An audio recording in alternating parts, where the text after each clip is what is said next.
James Sexton, America के one of the leading divorce lawyers, reveal करते हैं prenup agreement का एक शॉकिंग केस, जहां पर या तो वाइफ को रिलेशनशिप के दौरान थिन रहना पड़ेगा या फिर $10,000 पर मंथ खोने पड़ेंगे। Hey everyone, my name is Sonia और आज हम बात करेंगे प्रीनप एग्रीमेंट और उसके एक शॉकिंग क्लॉज के बारे में। तो प्रीनप एग्रीमेंट एक लीगली बाइंडिंग डॉक्यूमेंट होता है, दो लोग इसे साइन करते हैं। ये हाईलाइट करता है दो पर्सन्स की एसेट्स एंड लाइबिलिटीज को, क्योंकि एट टाइम्स डिवोर्स काफी मेसी हो जाते हैं। तो प्रीनप में ये भी मेंशन होता है कि डिवोर्स जैसी सिचुएशन अगर आ जाती है तो इसको कैसे एंड किया जाए।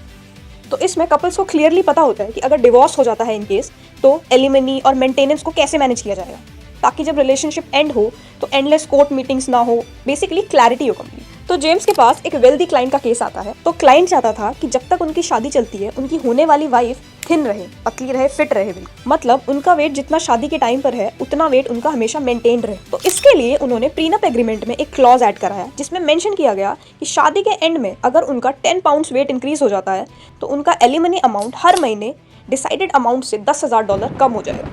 और ये इसलिए क्योंकि क्लाइंट को कहीं ना कहीं ये पता है कि वो उस लेडी से शादी इसलिए कर रहा है क्योंकि वो बहुत सुंदर है, वो एक सुपर मॉडल है, और वो क्लाइंट से शादी इसलिए कर रही है क्योंकि क्लाइंट काफ़ी रिच है और एक वेल्दी बैकग्राउंड से आते हैं।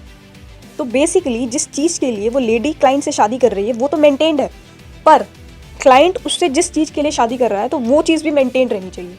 और जिस चीज़ के लिए क्लाइंट उस रिलेशनशिप में आ रहा है, जो उसकी इमेज है, जो उसकी रिप्रेजेंटेशन टू द वर्ल्ड है, वो कॉम्प्रोमाइज़ ना हो। तो इसीलिए एक बेस वेट डिसाइड किया गया और उनको वो मेंटेन करने को कहा गया।